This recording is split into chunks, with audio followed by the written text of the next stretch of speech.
إن الحمد لله نحمده ونستعينه ونستغفره ونعوذ بالله من شرور أنفسنا ومن سيئات أعمالنا من يهده الله فلا مضل له ومن يضلل فلا هادي له وأشهد أن لا إله إلا الله وحده لا شريك له وأشهد أن محمدا عبده ورسوله يا أيها الذين آمنوا اتقوا الله حق تقاته ولا تموتن إلا وأنتم مسلمون يا أيها الناس اتقوا ربكم الذي خلقكم من نفس واحدة وخلق منها زوجها وبث منهما رجالا كثيرا ونساء واتقوا الله الذي تساءلون به والأرحام إن الله كان عليكم رقيبا يا أيها الذين آمنوا اتقوا الله وقولوا قولا سديدا يصلح لكم أعمالكم ويغفر لكم ذنوبكم ومن يطع الله ورسوله فقد فاز فوزا عظيما أما بعد وإن خير الكلام كلام الله وخير الهدي هدي محمد صلى الله عليه وسلم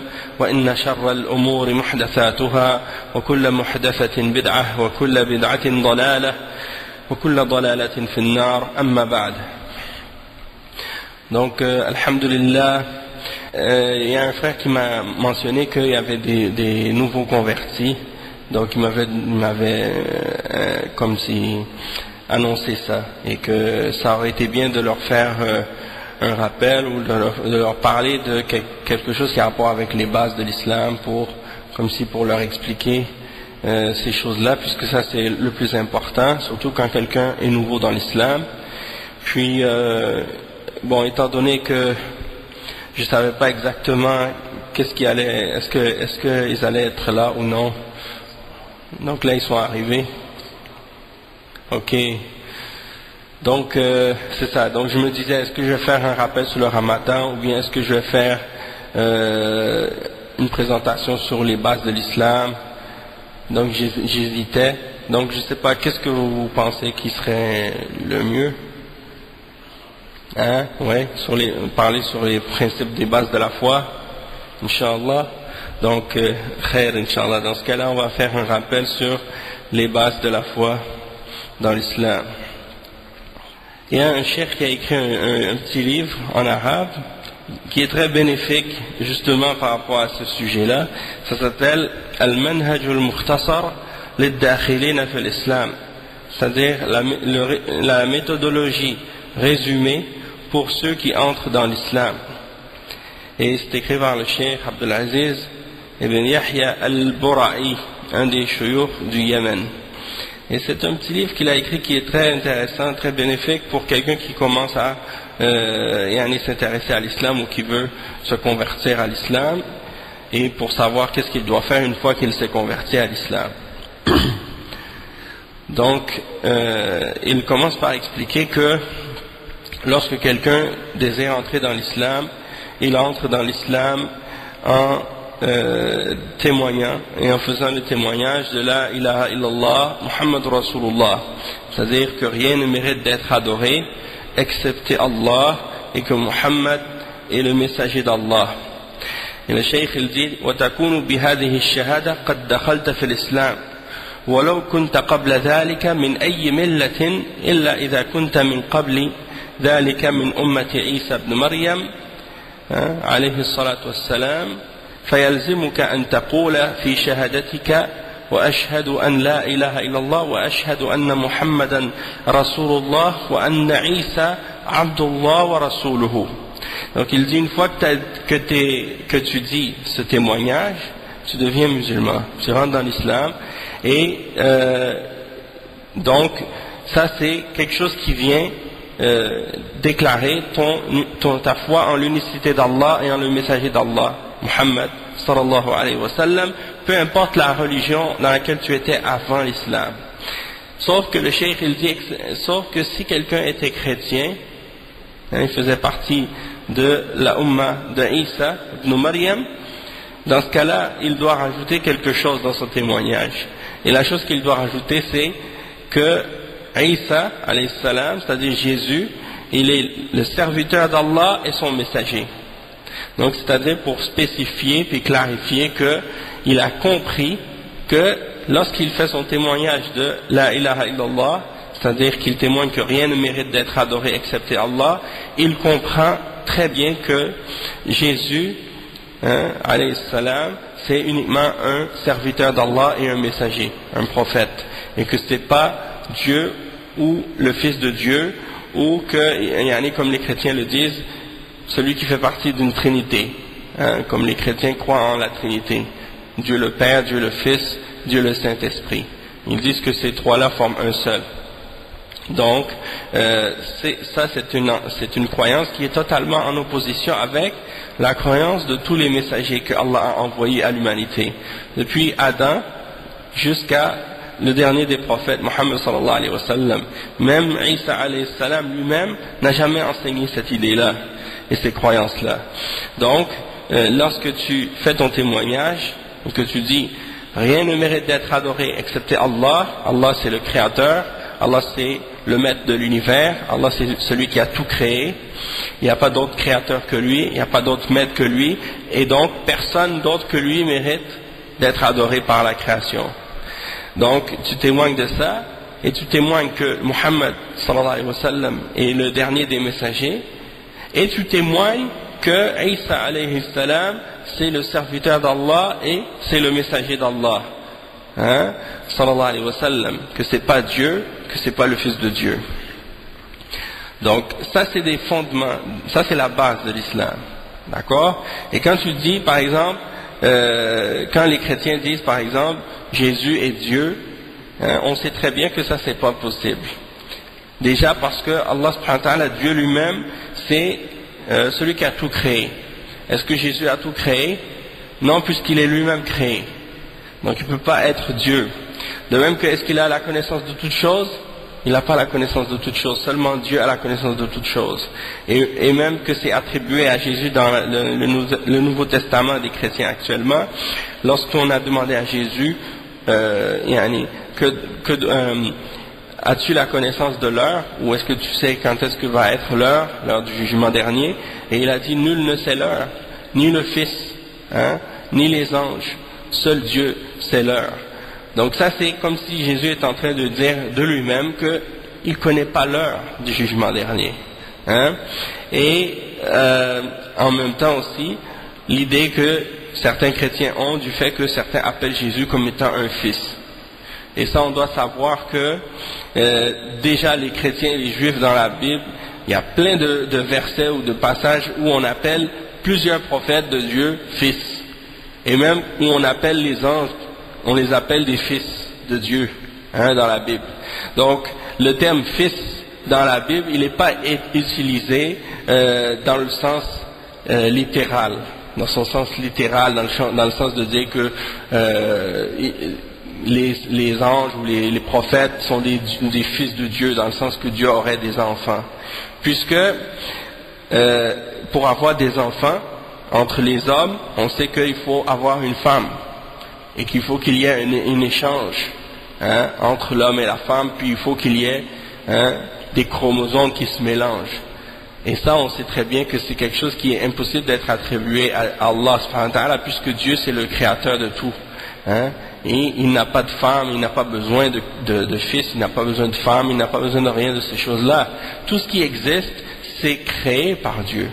Donc c'est pour cette raison-là qu'on dit aux chrétiens, quand vous dites par exemple fils de Dieu, eux-mêmes en général ils reconnaissent et ils savent que ça ne veut pas dire que Dieu il a un enfant qu'il a eu avec une femme comme un être humain, un homme a avec une femme, ou bien parmi les animaux un mâle avec une femelle et ils se reproduisent de cette façon-là. Donc Allah subhanahu wa ta'ala il est purifié d'avoir ce genre d'imperfection, puis d'avoir ce genre de qualité animale. Allah subhanahu wa ta'ala c'est le maître de toutes choses, donc il ne descend pas à ces niveaux-là. Et ces notions ou ces idées-là sont rentrées dans le christianisme par rapport au fait que les chrétiens, les premiers chrétiens qui sont rentrés dans la religion venaient de religions qui avaient été préalablement des religions païennes, des religions des gens qui étaient dans l'idolâtrie auparavant, comme les Grecs et les Romains, ces gens-là avaient des notions de mythologie, la mythologie des Grecs, les divinités romaines. C'est des gens qui croyaient en des dieux qui sont comme des êtres humains, hein, et ils attribuaient à la nature des qualités divines, ou bien ils donnaient à des constellations des noms, et puis ils les adoraient en dehors de Dieu, et puis ils représentaient ça par des formes humaines, hein, ou animales, et puis ils prétendaient que ces êtres-là étaient des intermédiaires entre eux et Dieu, ou bien ils croyaient que c'était des divinités qu'ils pouvaient adorer. Puis ils pensaient que ces divinités-là pouvaient se reproduire avec des femmes, hein, et avoir des enfants. Et ils croyaient que Dieu avait une femme et des enfants, et même des frères et des sœurs, et même un père. Hein. Chez les Grecs, on voit ça. Et chez les Romains, la même chose, et chez les Égyptiens de l'Antiquité aussi. Donc, ça, c'est des notions que les gens de ces différentes nations-là avaient avant le christianisme. Et puis, quand avec l'empereur Constantin, quand il a fait de la religion, ce qu'il considérait lui comme étant la religion chrétienne, quand il en a fait le christianisme, la religion officielle de l'Empire romain, eh bien, il a incorporé ça dans les croyances des chrétiens, l'idée de la Trinité, l'idée que Dieu avait un fils, l'idée que Dieu, pour sauver l'humanité, il avait besoin de faire que son fils soit tué sur une croix pour que son sang purifie les hommes de leurs péchés ou des choses de ce genre. Quand on lit l'Ancien Testament, quand on lit les enseignements de Jésus lui-même, on ne retrouve aucun de ces principes-là.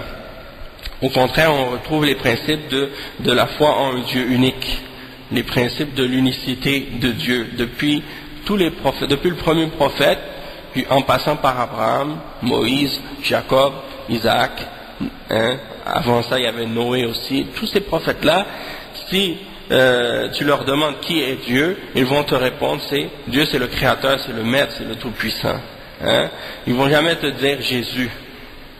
Hein, et même Jésus lui-même, il disait à ses disciples, il disait, mon Dieu, c'est le Dieu d'Abraham, c'est le Dieu de Jacob, c'est le Dieu d'Isaac.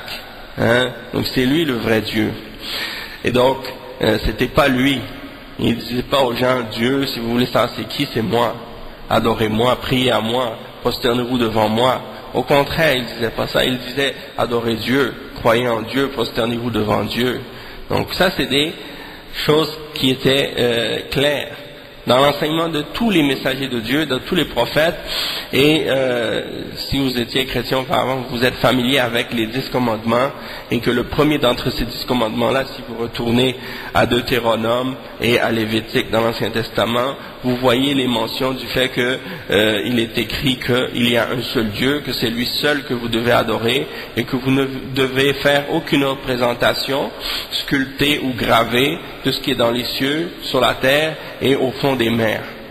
Et que ça c'est des choses qui sont claires.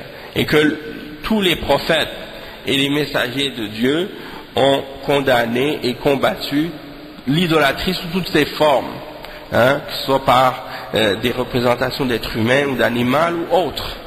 Donc comment quelqu'un aujourd'hui peut par exemple se prétendre chrétien et puis ou prétendre suivre la religion de Jésus et puis adorer une croix, adorer Jésus, adorer sa mère Marie, et même parfois certains chrétiens, en particulier les catholiques, quand ils prient, ils vont dire Sainte Marie, Mère de Dieu. Donc ils vont même appeler Marie la Mère de Dieu. Donc ça c'est complètement absurde. Donc ça c'est des exemples de fausses croyances, et sans oublier également les adorations qui sont offertes aux différents saints de l'Église catholique, hein, qui sont représentés par des statues et des images. Tout ça c'est des formes d'idolâtrie, et tous les prophètes de Dieu ont combattu ça, et en particulier le dernier d'entre les prophètes, le prophète Mohammed sallallahu alayhi wa sallam, puisque son peuple faisait partie des peuples qui n'avaient pas reçu de messager auparavant. Hein, depuis Abraham, ils n'avaient pas reçu de prophète jusqu'à la venue du prophète Mohammed sallallahu alayhi wa sallam. Et donc c'est pour ça qu'il avait parmi tous les prophètes une des missions les plus difficiles, parce qu'il devait convertir un peuple qui n'ont jamais entendu parler de prophète, qui n'ont jamais entendu parler de l'unicité de Dieu, hein, excepté des siècles et des siècles et des siècles auparavant, et le restant des notions, des connaissances qu'ils avaient de la religion d'Abraham, c'était des choses qui avaient été perdues dans le temps.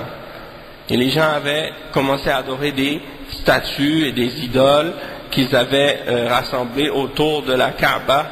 Hein, la Kaaba, c'est la maison qui avait été construite par Abraham pour l'adoration de Dieu, hein, pour l'adoration du Dieu unique. Les gens avaient perdu cette notion-là de l'unicité de Dieu. Ils avaient commencé à faire toutes sortes d'idoles et à adorer toutes ces idoles-là pour se rapprocher de Dieu, pour les prendre comme intermédiaires entre eux et Dieu, hein, malgré qu'ils reconnaissaient que Dieu existe, que c'est lui le maître, que c'est lui le tout-puissant, que c'est lui, hein, qui a tout créé, qui donne la subsistance, et ainsi de suite.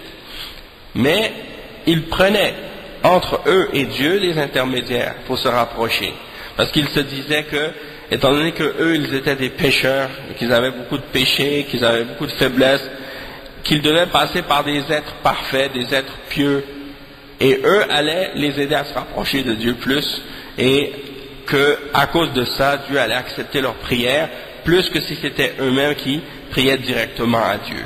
Et l'enseignement des prophètes est venu détruire cette compréhension-là ou cette idée-là dans l'esprit des gens pour leur faire savoir que on n'a pas besoin de passer par une créature pour adorer Dieu. On peut adorer Dieu directement et il nous entend et il nous écoute et il nous connaît mieux que quiconque. Hein? Et que de prier à des êtres humains, que ce soit des hommes vivants ou morts, ou à des créatures, que ça fait partie de l'idolâtrie et du shirk. Donc pour le musulman, le christianisme est une religion d'idolâtrie. La même chose que la religion juive, la même chose que la religion bouddhiste, la même chose que la religion hindoue, ou que toutes les autres religions qui adorent autre que Dieu. Du moment que quelqu'un adore autre que Dieu, il n'est plus sur la religion des prophètes. Même si ces prophètes qu'ils prétendent suivre à l'origine étaient sur l'unicité de Dieu, mais eux, après eux, les gens ont changé leur message. La religion qu'ils suivent aujourd'hui, ce n'est plus la religion de ces prophètes-là. Donc ça, c'est très important de comprendre ce principe-là. Donc ça, c'est la première chose qu'un musulman doit comprendre et réaliser. Wujub tahqiq at-tawhid, c'est-à-dire l'obligation de réaliser et de concrétiser l'unicité d'Allah, c'est-à-dire le fait qu'on va unifier Dieu dans nos adorations et dans nos prières, dans nos actions, hein, et dans notre croyance également, hein, du fait qu'on doit croire en le tawhid, l'unicité d'Allah. Et ça, c'est un terme que vous allez entendre souvent parce que c'est la base de l'islam, le terme du tawhid. Tawhid qui vient d'un verbe wahhada yuwahhidu tawhidan, qui veut dire le fait de rendre quelque chose un, unique, d'unifier. Donc c'est la base de l'islam. Par exemple, comme c'est le cas si c'était le cas pour vous, comme ça l'a été pour moi, une des choses qui m'avait le plus convaincu par rapport à la véracité de l'islam, c'est le tawhid, l'unicité d'Allah. Et c'est la chose qui m'a le plus convaincu à me convertir à l'islam et à devenir musulman. Mais quand je suis devenu musulman, malgré que je savais que c'était important, mais j'avais pas compris à quel point c'était réellement important, hein, quand je suis rentré dans l'islam, jusqu'à ce que je lise les livres, hein, qui expliquent l'unicité d'Allah dans l'islam. Et c'est là que cette conviction que j'avais en l'unicité d'Allah et en la foi en un Dieu unique, elle était là, mais elle a été confirmée et raffermie, hein, et solidifiée dans le fait justement de lire qu'est-ce que Allah mentionne à ce sujet-là dans le Coran et dans les paroles du prophète sallallahu alayhi wa sallam, qu'est-ce qu'on lit à ce sujet-là, et dans les paroles des savants de l'islam qui ont clarifié ces questions-là et ce sujet-là à travers les siècles. Donc le cheikh il dit ثم عليك بعد نطق الشهادتين أن تحقق التوحيد في نفسك فلا يصدر منك ما يخل بتوحيدك فإياك أن تدعو غير الله سواء من الملائكة أو النبيين أو الصالحين أحياء أم أمواتا فلا تقل يا رسول الله ولا يا حسين ولا يا علي ولا يا فاطمة ولا يا بدوي ولا غير ذلك من الخلق أمواتا أو أحياء بل تدعو الله وحده لا شريك له. Donc le cheikh explique que quand tu témoignes avec ta langue, que tu dis le témoignage, je témoigne que rien ne mérite d'être adoré excepté Allah, eh bien tu dois comprendre cette signification-là bien comme il faut. Beaucoup de musulmans aujourd'hui, dans le monde musulman, prononcent cette phrase sans la comprendre. Et ils disent, par exemple, quand ils disent La ilaha illallah, ils pensent que ça veut dire La khaliqa illallah. C'est-à-dire, ils pensent que ça veut dire il n'y a pas de créateur excepté Dieu. Ou il n'y a pas de pourvoyeur excepté Dieu. C'est une signification qui est vraie, mais qui ne signifie pas qui ne donne pas la vraie signification de ce que signifie le témoignage de la ilaha illallah. Parce que lorsque tu dis il n'y a pas de créateur excepté Allah, ça c'est quelque chose que même les idolâtres disent. Quand tu demandes à un chrétien, est-ce qu'il y a quelqu'un qui crée autre que Dieu? Il va te dire non. Mais ça ne l'empêche pas d'adorer Jésus ou Marie ou Joseph ou les saints. Et la même chose pour les juifs, quand ils prient des saints, la même chose. Il y a des saints juifs. Eux, ils vont à leur tombe et ils les vénèrent. Et ils leur font des prières et ils cherchent leur bénédiction. Et même dans les pays musulmans, il y a des endroits où vous allez voir, je peux dire même la majorité, presque dans tous les pays musulmans, et même dans chaque grande ville, parmi les villes des pays musulmans, et même dans les villages parfois, ils ont dans ce village-là une mosquée ou un mausolée ou une oratoire ou un endroit qui a été construit au-dessus d'une tombe d'un homme qu'ils considèrent comme étant pieux, et ils vont à cette tombe-là pour lui demander la bénédiction, pour lui demander la guérison, pour lui demander de les aider dans les choses de la vie, pour avoir un travail, pour avoir de l'argent. Si une femme ne peut pas avoir des enfants, elle va aller voir le saint ou la tombe pour aller demander pour qu'elle puisse être enceinte, pour avoir un enfant. Tout ça, c'est des exemples, des choses que vous trouvez dans les pays musulmans, et que ce sont des gens qui répètent continuellement et régulièrement le témoignage de la foi de l'islam, que rien ne mérite d'être adoré excepté Allah, et malgré ça, étant donné qu'ils ne l'ont pas compris, eh bien ils continuent à faire ce genre de choses-là, qui sont des formes d'idolâtrie. Et je vous dirais même que, peut-être que ça c'est quelque chose, quand tu deviens musulman, tu peux même pas concevoir ou imaginer que ça se passe, mais c'est des choses qui sont réelles, malheureusement. Il y a dans certains pays arabes, ou non arabes même, parmi les pays musulmans non arabes, des gens qui vont faire des pèlerinages à ces tombes-là, et il y en a même des endroits où vous allez trouver que chaque année il y a des millions, pas des milliers, des millions de personnes qui vont dans ces endroits-là chaque année pour faire des pèlerinages à ces hommes pieux, soi-disant. Des fois, c'est même pas des hommes pieux pour de vrai. On leur a attribué la piété alors que c'était des hérétiques, des égarés. Mais il y en a des gens vont à leur tombe et ils vont chercher la bénédiction de ces tombes-là et de ces saints et aller les adorer en dehors d'Allah, de se prosterner devant les tombes, de faire de tourner en rond autour comme s'ils étaient à la Mecque. Alors que c'est pas permis de faire ça, excepté pour les musulmans quand ils vont à la Mecque, de faire le pèlerinage à la Mecque. Parce que là, quand tu vas à la Mecque, c'est pas pour adorer une tombe, tu vas pour adorer Dieu. Il n'y a pas de tombe à cet endroit, à la Kaaba, il n'y a pas de tombe. C'est une maison qui a été construite par Abraham et c'était un lieu d'adoration. Et ça reste comme un centre pour le monde musulman vers lequel on se tourne dans notre prière. Mais on n'adore pas cette chose-là. C'est juste un point pour s'orienter, c'est tout. Et même la pierre noire qui est sur la Kaaba, dans un de ses coins, eh bien, c'est une pierre qui est là juste pour savoir à quel moment ou à quel endroit on commence pour faire les tours, quand on fait les 7 tours autour de la Kaaba. Et le prophète sallallahu alayhi wa sallam, lui, il disait, ça c'est Omar radiallahu anhu plutôt qui disait, lorsqu'il est allé vers la pierre noire, il a dit, tu n'es qu'une pierre, tu ne peux ni me profiter, ni me faire du tort, tu ne peux pas me faire du bien, ni me faire du tort. Et si je n'avais pas vu le prophète sallallahu alayhi wa sallam t'embrasser, je ne t'aurais jamais embrassé.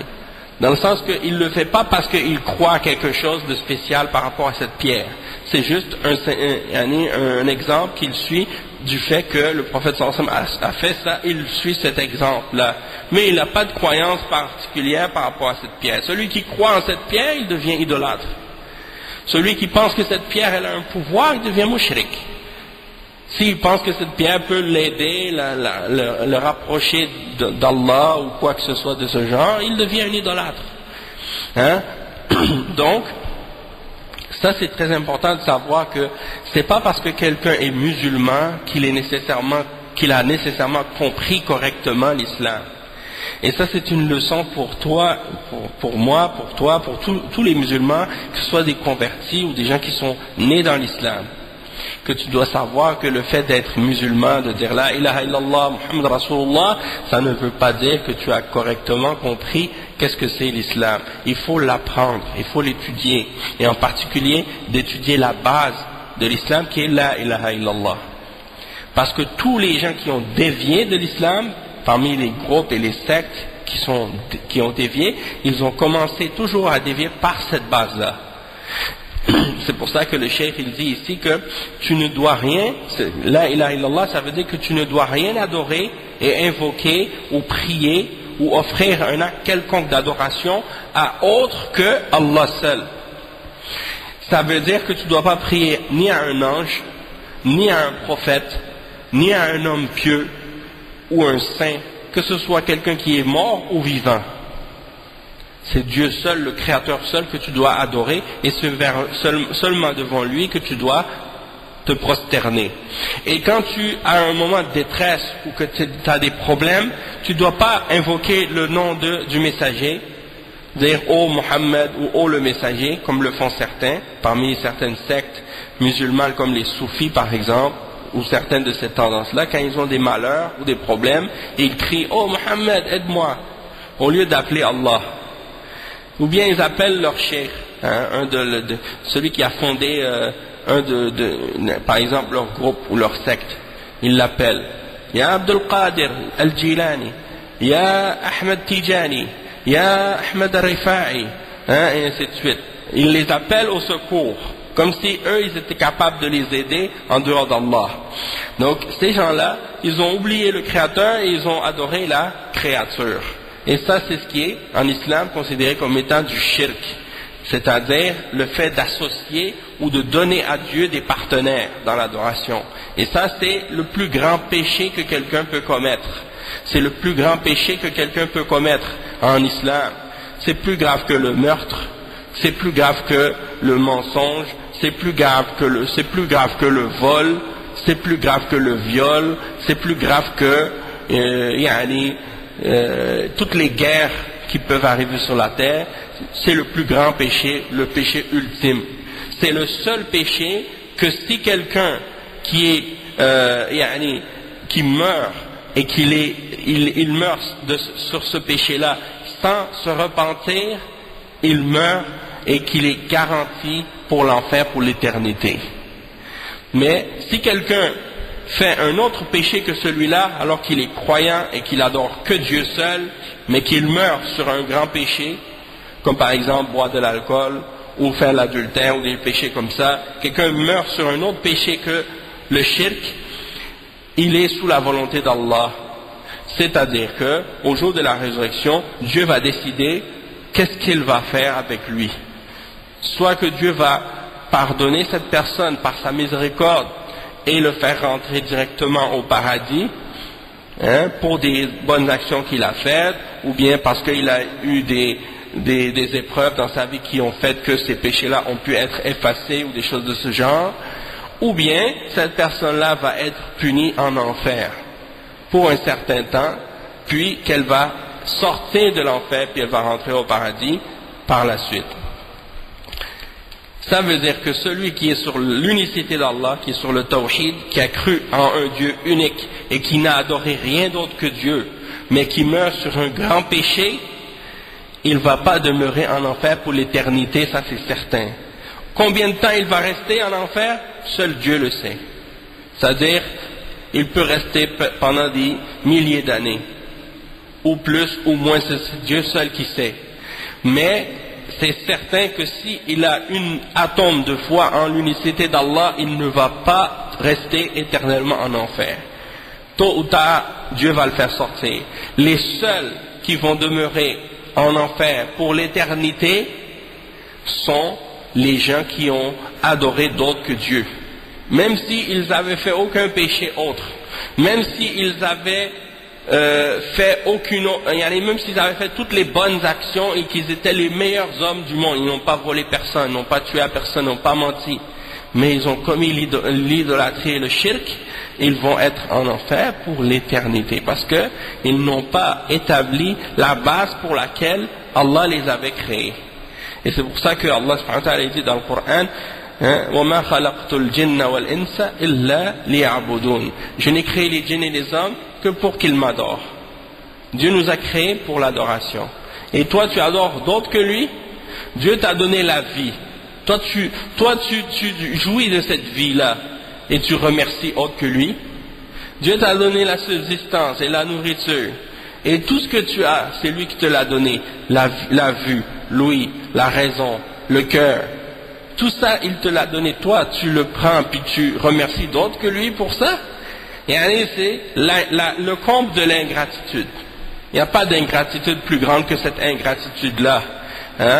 Et c'est pour ça donc que c'est considéré comme le plus grand de tous les péchés et la plus grande corruption de toutes les corruptions et la plus grande injustice de toutes les injustices. Allah subhanahu wa ta'ala dit inna shirka la dhulmun azim. Le shirk, le fait d'associer d'autres que Allah dans l'adoration, ça c'est la plus grande forme d'injustice que quelqu'un peut commettre. Et il mentionne dans un autre verset وَمَنْ يُشْرِكْ بِاللَّهِ فَقَدْ حَرَّمَ اللَّهُ عَلَيْهِ الْجَنَّةِ وَمَأْوَاهُ النَّارُ وَمَا لِلظَّالِمِينَ مِنْ أَنصَارٍ. C'est-à-dire celui qui est associé avec Allah dans l'adoration, et qui adore d'autres que lui ou d'autres avec lui, eh bien il lui est interdit d'entrer au paradis et sa destination sera l'enfer, et pour les injustes il n'y aura pas de secoureur. Donc ça c'est des exemples de paroles d'Allah dans le Coran qui mentionne qu'il n'y a pas pire péché que celui-là, et également un verset dans lequel Allah dit Inna Allah la yaghfiru an yushraka bih wa yaghfiru ma duna dhalika liman yasha. C'est-à-dire Allah ne pardonne pas qu'on fasse le shirk avec lui, c'est-à-dire qu'on associe quelqu'un avec lui dans l'adoration, mais il pardonne tout autre péché qui est moindre à qui il veut. Il pardonne tout autre péché qui est moindre à qui il veut. Donc ça veut dire que les autres péchés sont quand même des graves péchés, c'est-à-dire il ne faut pas penser que lorsqu'on dit que le plus grand péché c'est le shirk et que les autres péchés peuvent tous être pardonnés par la permission d'Allah, que ça c'est une porte ouverte pour faire des péchés. Non. Parce que même si ces péchés-là que tu fais, ça ne va pas nécessairement annuler ton tawhid et ta foi en l'unicité d'Allah, mais ça peut l'affaiblir et la diminuer ta foi, et l'affecter, et t'amener à la longue à tomber dans la mécréance. Donc c'est pour ça qu'il ne faut pas prendre ça à la légère puis dire ben c'est pas grave, le plus grand péché c'est le shirk, donc je peux faire tous les péchés, peu importe, je vais quand même aller au paradis. Puisque tu ne sais pas. C'est pour ça que Allah subhanahu wa ta'ala dit وَيَغْفِرُ مَا دُونَ ذَلِكَ لِمَنْ يَشَاءُ. Il pardonne tout autre péché qui est moindre que ça à qui il veut. Peut-être qu'il ne va pas te pardonner. Donc c'est pour ça que il faut toujours rester sur la crainte de Dieu, la piété, et entre la crainte et l'espoir en la miséricorde, entre la crainte du châtiment et l'espoir en la miséricorde d'Allah.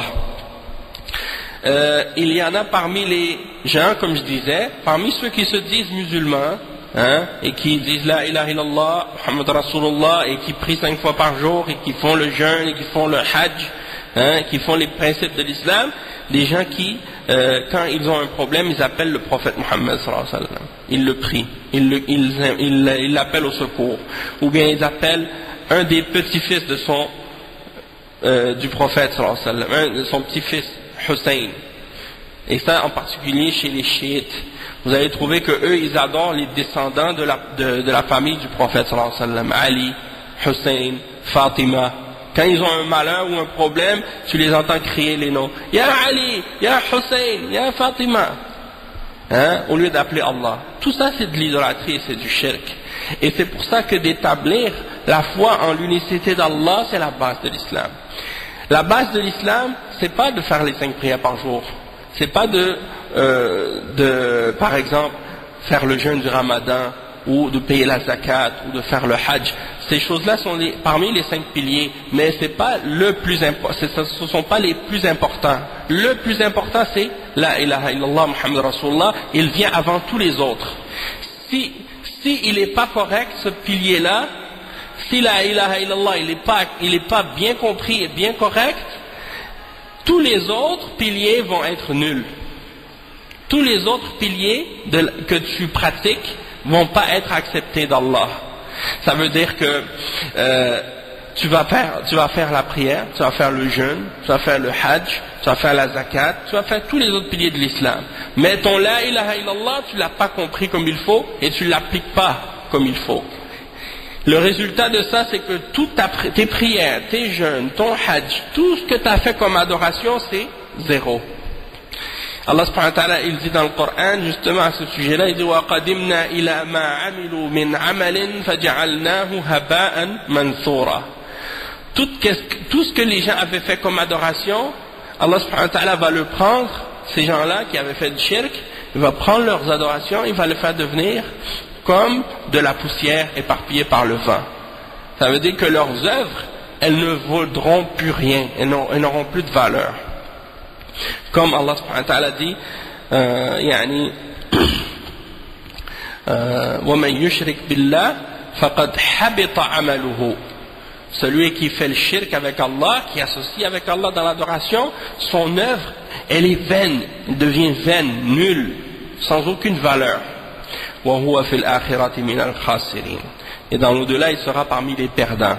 Donc, c'est-à-dire que c'est pas la quantité d'œuvres qui va faire que tu vas être sauvé, mais c'est que ces actions-là que tu fais sont basées sur une foi qui est correcte, une croyance qui est pure, une intention qui est sincère.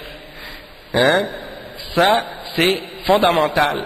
Si dans ton adoration, il y a de l'idolâtrie, ou il y a du shirk, ou il y a une adoration autre que Dieu dedans, tout ce que tu fais, pas seulement cette adoration-là, toutes les autres adorations que tu fais sont vaines.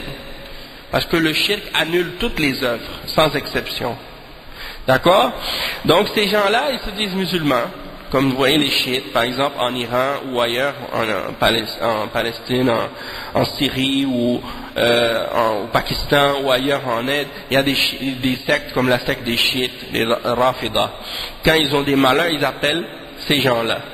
Ali, Fatima, radiyallahu anhum, c'est des sahaba, on les aime pour Allah parce que c'est des compagnons du prophète sallallahu alayhi wa sallam, on les aime, mais on ne doit pas les aimer au point de les faire comme si c'était des dieux, ou qu'on commence à les adorer, comme les chrétiens, c'est la même chose, ils aimaient tellement Jésus, qu'ils l'ont élevé, au point qu'ils en ont fait une divinité, et ils ont oublié d'adorer Dieu seul, ils ont adoré Jésus à la place.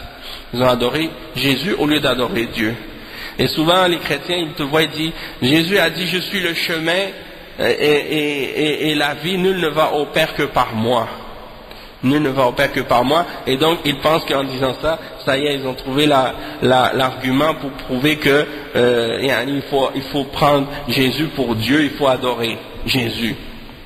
Et tout le monde sait que le chemin, c'est pas ton objectif, c'est le chemin, c'est la voie par laquelle tu arrives à ton objectif. Et donc, c'est pour ça qu'on dit aux gens, tu dois suivre l'exemple des prophètes, mais tu ne dois pas prendre le prophète comme un but dans ton adoration. Le prophète, il te montre comment adorer, comment plaire à Dieu, comment arriver à Dieu en suivant son exemple. Mais si toi, tu laisses Dieu de côté et tu commences à adorer le prophète, alors là, tu n'as pas suivi son exemple, tu n'as pas suivi son modèle. Hein? Et donc, tu t'es complètement égaré, tu n'as pas fait ce que le prophète voulait de toi. D'accord? Donc, tu veux aller à Dieu. Si tu étais à l'époque de Moïse, tu veux adorer Dieu, tu adores Dieu, Allah subhanahu wa ta'ala, selon l'exemple de Moussa, l'exemple de Moïse. Si tu es à l'époque de Isa, à l'époque de Jésus, tu veux adorer Dieu, tu adores Dieu selon l'exemple de Jésus, l'exemple de Isa. Et là maintenant, l'époque de Isa, elle est terminée avec la venue du prophète Mohammed sallallahu alayhi wa sallam. Tu veux adorer Dieu, tu ne peux pas adorer Dieu par un exemple autre que l'exemple du prophète Mohammed sallallahu alayhi wa sallam. Sinon ton adoration ne sera pas acceptée. Donc, c'est de bien comprendre ce que signifie de suivre les messagers. C'est-à-dire, tu prends leur exemple, mais pas que tu les adores eux, ou leur famille, comme le font par exemple ces gens-là comme les chiites, ou bien d'autres personnes comme les soufis, ils adorent par exemple des saints comme Al-Badawi ou Abdul Qadir Al-Jilani ou d'autres. Et par exemple Al-Badawi, c'est un saint soi-disant, parce que dans l'islam il n'y a pas cette notion de saint comme chez les chrétiens. Ça c'est quelque chose qui est innové, qui fait partie des innovations, des choses que les gens ont inventées. Ils ont copié ça sur le christianisme, ils ont ramené ça dans l'islam, ça ne fait pas partie de l'islam.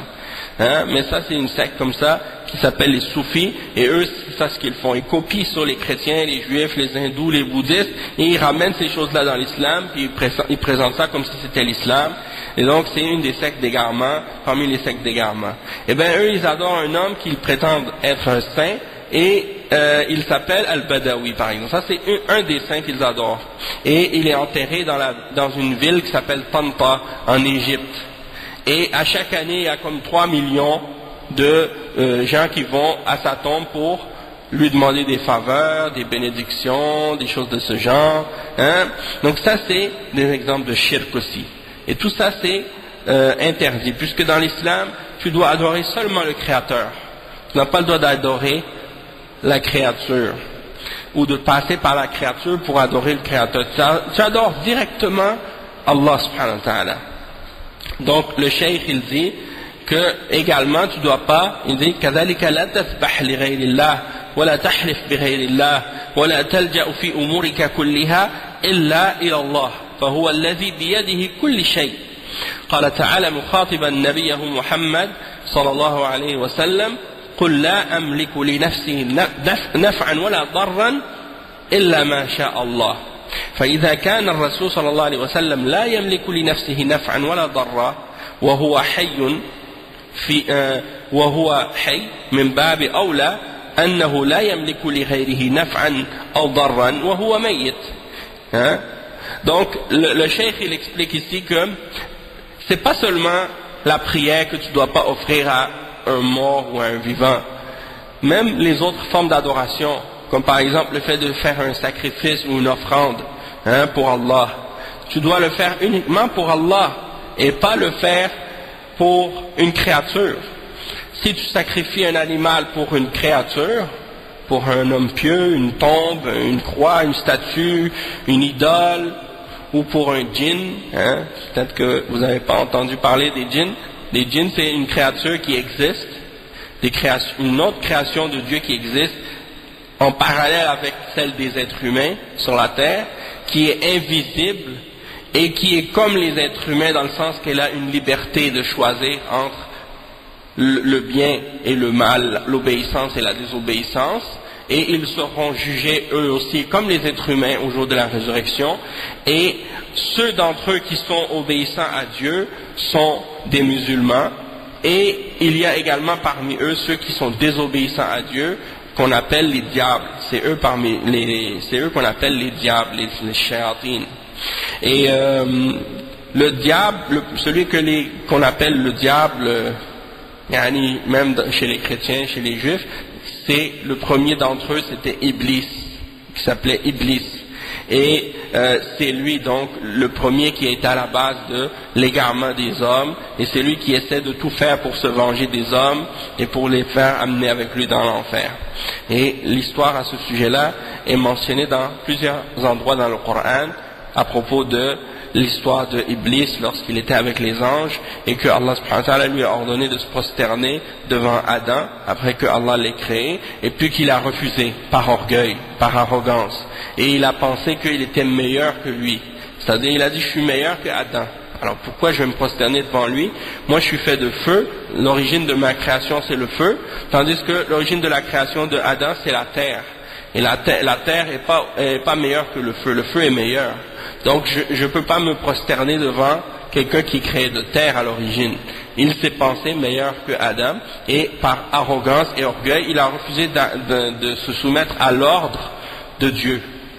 Et à cause de ça, Dieu l'a maudit, et donc il l'a puni, et il l'a chassé. Et à cause de ça, Iblis, alayhi la'natullah, il veut se venger des êtres humains. Et il veut en amener le plus possible avec lui dans l'enfer. D'accord? Et il a juré qu'il allait essayer par tous les moyens d'égarer les fils d'Adam. Et d'amener le plus des fils d'Adam dans l'enfer avec lui. Donc, il y en a parmi les êtres humains qui adorent les djinns.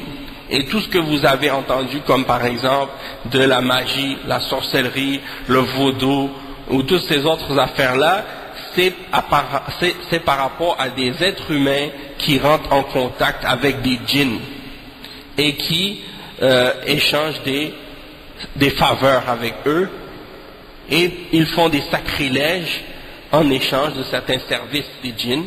Et c'est ça en fait, tout ce que vous entendez parler de magie, de sorcellerie, de toutes ces choses-là, ça a rapport avec le travail des djinns en fait. Et ça c'est du shirk et c'est du kufr, ça aussi. Ça fait partie de la mécréance. Les chrétiens pensent que c'est des anges, c'est pas des anges. Les anges c'est une autre créature, et les anges ne peuvent pas désobéir à Dieu. Il n'y a pas d'ange chuté qui devient mauvais, non. Tous les anges sont obéissants à Dieu, ils ne peuvent pas désobéir à l'ordre de Dieu. Ça c'est les djinns qui font ces choses-là. Non. Oui, ils pensent que c'est les âmes des morts qui reviennent. Non, une fois que tu es mort, tu es dans le barzakh. C'est une barrière, tu ne peux plus revenir. Tu ne peux plus revenir dans le monde des vivants, même si tu essaies, même si tu veux revenir, tu ne peux pas. Le seul moment que le mort va revenir à la vie, c'est au jour de la résurrection. Quand Allah va refaire revivre les corps et qu'il va remettre les âmes dans chacun de ces corps-là, excepté certains, par exemple, certains hommes qui ont été remis à la vie par miracle, comme à l'exemple de Isa alayhi salam, quand il a fait revivre des morts. Ça c'est par la permission de Dieu, c'est un miracle. Mais sinon la règle générale c'est que le seul moment que quelqu'un meurt, il ne revient pas à la vie, sauf au jour de la résurrection. Mais il y a même aussi, je pense même qu'il y en a ça même dans des pays musulmans aussi, je pense. Des gens qui font ce genre de sorcellerie, de magie. Et comme tu dis, il y en a des chrétiens, qu'est-ce qu'ils font? Comme tu dis, ils font de l'argent avec ça parce qu'ils disent aux gens, moi j'entre en contact avec les esprits ou avec les morts ou des anges, et puis ils disent, si tu veux avoir des renseignements sur tes parents qui sont morts, eh ben je vais rentrer en contact avec certains d'entre eux, puis là tu vas savoir s'ils sont bien ou non, puis là ils demandent de l'argent pour ça. Souvent c'est des arnaques, ou bien sinon c'est des gens qui rentrent qui utilisent le service des djinns pour tromper les gens. Et également par rapport à ce genre de choses là, il y a aussi qu'est-ce qui existe chez les hindous qui croient en la réincarnation. Ça aussi c'est la même chose. La réincarnation c'est quelque chose qui n'existe pas et qui a été réfuté par Allah subhanahu wa ta'ala dans le Coran, clairement, du fait que Allah subhanahu wa ta'ala c'est lui qui a créé les âmes, et il a créé les âmes, et pour chaque corps il y a une âme. Et la preuve que les croyances des bouddhistes ou des hindous qui croient à la réincarnation, c'est complètement absurde, du fait que si on dit par exemple que à l'origine Allah subhanahu wa ta'ala il a créé Adam et Ève et qu'il y avait donc deux âmes, donc déjà ces deux âmes-là, elles sont venues d'où? Et après ils ont commencé à se multiplier sur la terre et à avoir de plus en plus d'enfants jusqu'à ce que maintenant il y a 6 milliards d'êtres humains ou plus. Donc toutes ces nouvelles âmes-là, à chaque fois, si c'était toujours les mêmes âmes qui revenaient d'un corps à l'autre, de génération en génération, eh bien, quand il y a 4, 5, 6, 7 êtres humains qui commencent à se multiplier, puis que ça se multiplie de façon exponentielle, comment tu peux penser que ces âmes-là se réincarnent toujours les mêmes, une après l'autre? C'est pas possible. Hein? Donc, il y a une âme pour un corps, et chaque âme existe, Allah les a créés avant les corps. Quand c'est le temps que l'être humain naisse, lorsque le bébé se développe dans le ventre de sa mère après 120 jours, 40 plus 40 plus 40 ça fait 120, donc après 120 jours, Allah ordonne à l'ange de descendre avec l'âme et de l'insuffler dans le fœtus, dans le ventre de la mère. Et à partir de ce moment-là, l'ange écrit la destinée de cette âme. Et qu'est-ce que va être sa subsistance, qu'est-ce que va être sa durée de vie, et est-ce qu'il va être heureux ou malheureux, et ainsi de suite.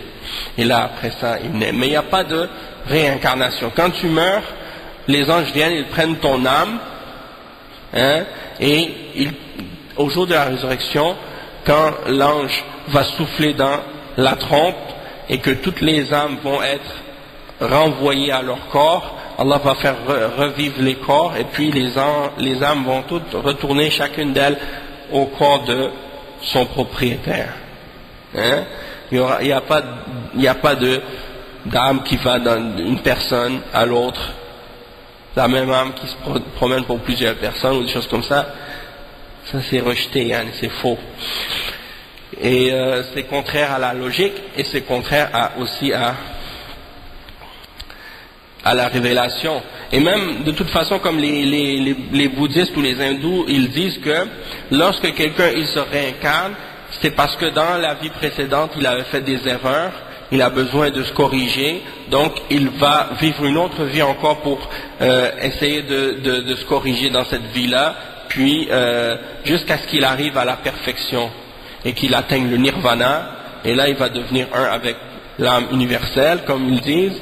Eh bien, comment tu peux t'améliorer si à chaque vie tu retournes à zéro et que tu te souviens pas de ta vie précédente? Ça, c'est complètement inutile, hein? C'est ridicule. Et donc c'est pour ça. Donc on est passé à ça pour expliquer donc le fait que toutes ces croyances de ces différentes religions-là sont des croyances qui sont en contradiction avec la foi en Allah et en ses messagers et en ses prophètes et en l'enseignement de tous les messagers de Dieu. Donc tu ne dois pas faire de sacrifice à autre qu'Allah. Quand tu jures, tu fais un serment, tu ne dois pas jurer par ta mère ou jurer par la tête de ton père ou jurer par tes enfants ou jurer par une créature. Ça rentre aussi dans l'idolâtrie. C'est une forme de shirk mineur. C'est-à-dire, c'est pas quelque chose qui fait que tu sors de la foi ou de la religion de l'islam, sauf que c'est quelque chose qui fait partie des grands péchés. Des grands péchés. Et tu dois pas jurer par autre que Dieu. Tu dois jurer uniquement par Dieu. Quand tu jures par Dieu seulement, pas par une créature. Il y a des musulmans, par exemple, des fois tu les entends, ils vont jurer par la Kaaba, ou jurer par le prophète, ou jurer par l'honneur, ou des choses comme ça. Ça c'est interdit. Ça c'est interdit de faire ça. Et ça a rapport avec le tawhid. Également, dans toutes tes affaires, tu dois mettre ta confiance uniquement en Allah. Ça veut dire que tu ne vas pas porter des porte-bonheur ou des talismans, comme certains dans les pays musulmans, ils portent des gris-gris, des talismans, des amulettes, hein, avec des protection dedans, soi-disant, avec de la sorcellerie qu'ils mettent dedans, des choses comme ça, tout ça ça rentre dans qu'est-ce qui annule la foi. Si tu crois que ces choses-là peuvent te protéger en dehors d'Allah, qu'ils ont un pouvoir en soi, comme quelqu'un qui va porter une croix dans son cou, il pense que ça peut le protéger, ça c'est du shirk. Hein? Ou des choses comme ça. Quelqu'un qui croit par exemple en l'horoscope, il va lire son horoscope, il dit bon moi je vais lire le journal, je vais voir est-ce que mon signe zodiaque aujourd'hui va me dire si je vais avoir de la chance dans telle affaire ou que je vais avoir le succès dans telle chose. Ça c'est du shirk aussi. Parce que les gens qui font l'horoscope et qui se basent sur l'astrologie, c'est des gens soit que ce sont des purs menteurs ou que ce soit des gens qui se basent aussi encore une fois, avec l'aide des djinns. Ou les voyants, les médiums, les gens qui donnent la bonne aventure, tout ça, ça rentre dans cette catégorie-là aussi, de choses qui sont en opposition avec le tawhid. Le sihr, le vaudou, la magie, toutes ces formes de choses-là sont des choses qui sont en opposition avec le tawhid aussi. Parce que c'est des gens qui rentrent en contact avec les djinns, hein, et le djinn, il va pas te rendre un service, sauf en échange de faire le shirk. C'est-à-dire que si tu fais pas le shirk avec Allah, il va pas te rendre service. Donc tous les gens qui rentrent en contact avec les djinns parmi les sorciers, hein, et comme ceux en Haïti qui font par exemple le vaudou, la même chose. Les Bokas, les Ougans, tous ces gens-là, c'est des gens qui font des actes de sacrilège pour rentrer en contact avec des djinns, pour avoir des faveurs. Et ça rentre dans le shirk aussi. D'accord? Donc tout ça c'est en opposition avec le tawhid. Et la même chose, vous voyez en Haïti, c'est la même chose. Ils adorent les lois. Et les lois c'est des djinns. Et ils demandent la protection de ces lois contre des problèmes, contre des malheurs, contre des choses qui vont les toucher. Et les djinns leur demandent des choses en échange, à travers le Ougan, hein? Donc, ou à travers le Bokor, des choses comme ça. Tout ça, ça rentre dans le shirk. C'est des mots, c'est des termes qui sont connus dans le vaudouisme, c'est en créole, mais c'est pour clarifier, hein, peut-être.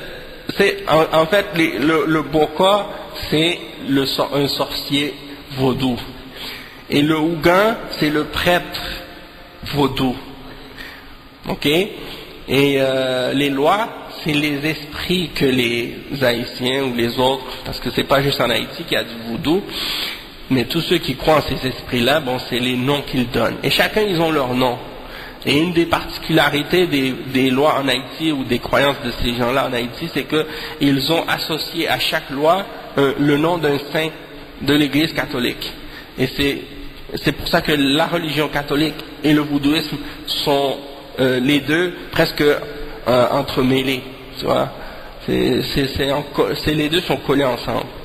Donc une fois je regardais des témoignages de certains qui allaient dans des pèlerinages, par exemple dans des endroits en Haïti, à Sodo ou à d'autres places, ils disaient je suis allé, j'ai demandé à telle sainte ou telle personne pour qu'elle me protège, et effectivement quand il y a des gens qui tirent des coups de fusil, ça me touche pas parce qu'elle m'a protégé. Non, c'est Allah qui protège, c'est pas des djinns ou des êtres humains ou des choses comme ça. Tu dois croire qu'il n'y a rien qui peut arriver dans l'univers excepté par la permission d'Allah. Et le prophète sallallahu alayhi wa sallam, il a dit ça, ma sha Allah kan wa ma lam yasha lam yakun. C'est-à-dire ce que Allah veut c'est, et ce qu'il ne veut pas ça ne sera pas. Et le prophète sallallahu alayhi wa sallam a dit, sache que si tous les hommes se réunissaient ensemble pour te faire un bien, ils ne pourraient te faire que ce que Allah a écrit pour toi.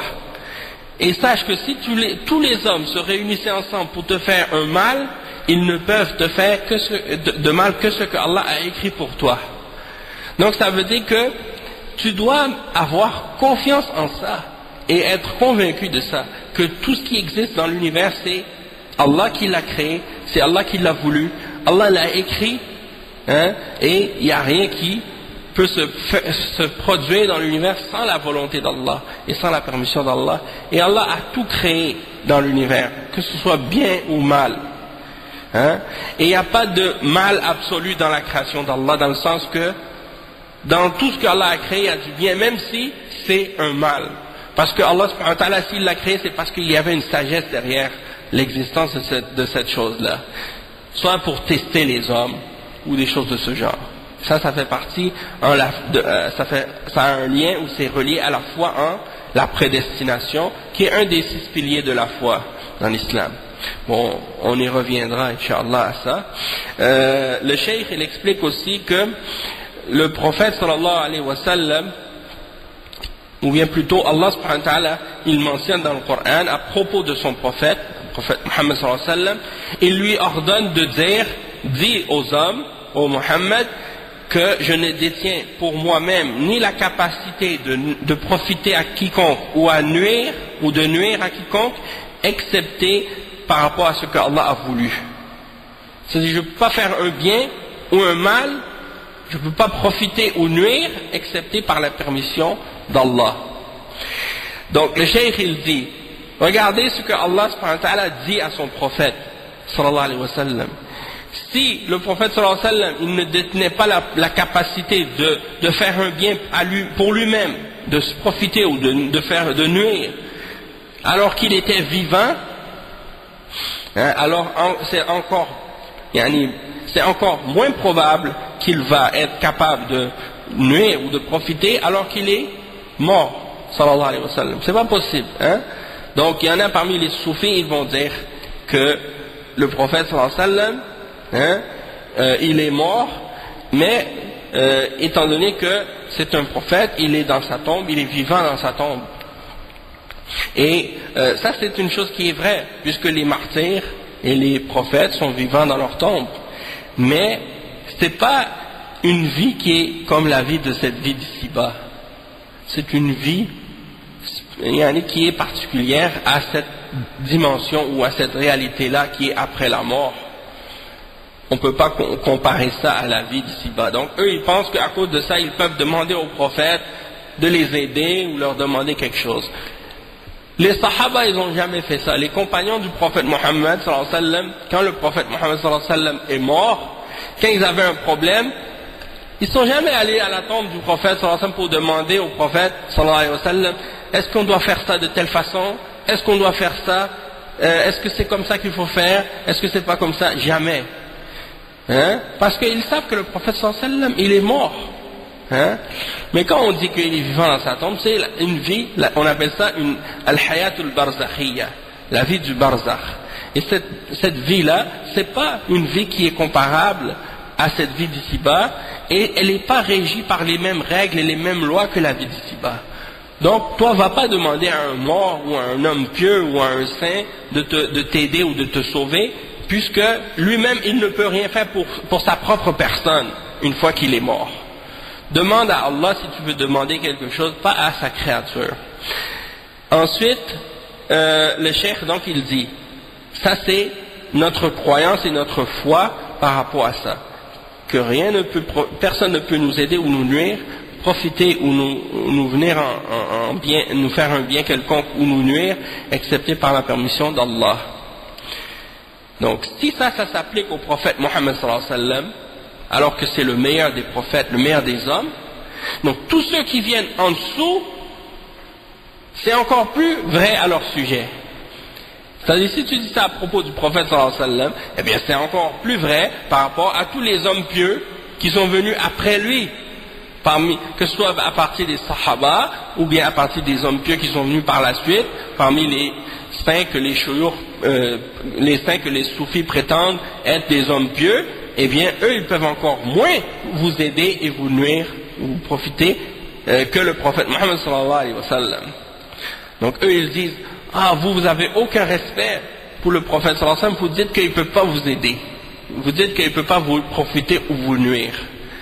Tu leur dis, nous on ne dit pas ça pour manquer de respect envers le prophète Mohammed sallallahu alayhi wa sallam, au contraire, c'est parce qu'on le respecte et parce qu'on l'aime qu'on ne veut pas tomber dans l'exagération à son sujet comme vous et de tomber dans l'idolâtrie à son sujet, commencer à l'élever à un niveau plus haut que celui dans lequel Allah l'a placé.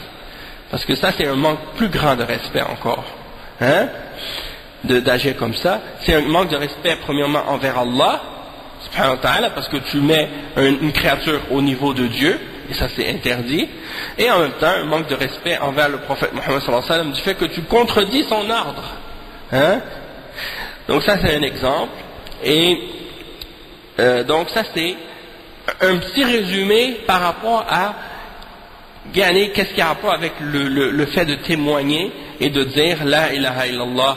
C'est pas tout ce qu'il y a à dire à ce sujet-là, mais c'est juste une introduction pour vous faire comprendre comment c'est important ce sujet-là dans l'islam. On a fait avec les frères dans les années passées des cours sur le tawhid. On a expliqué un livre, Kitab al-Tawhid, le Sharh de Cheikh Al-Fawzan. Mukhtar il était là, d'autres frères ils étaient là aussi. On a fait 154 cours.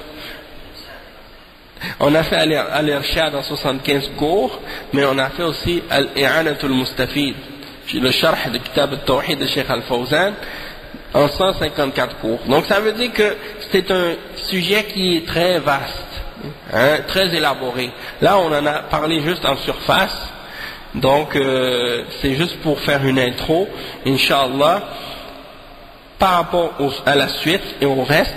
Inch'Allah on aura le temps d'y revenir puis d'expliquer peut-être demain, Inch'Allah si vous venez demain, on parlera des piliers de la foi, des autres piliers de la foi puis des autres points qui ont rapport avec ces choses-là, Inch'Allah. Donc on va s'arrêter ici. Subhanakallahumma wa bihamdik, ashhadu an la ilaha illa ant, astaghfiruka wa atubu ilayk. Wa sallallahu wa sallam ala nabiyyina Muhammad wa ala alihi wa sahbihi ajma'in.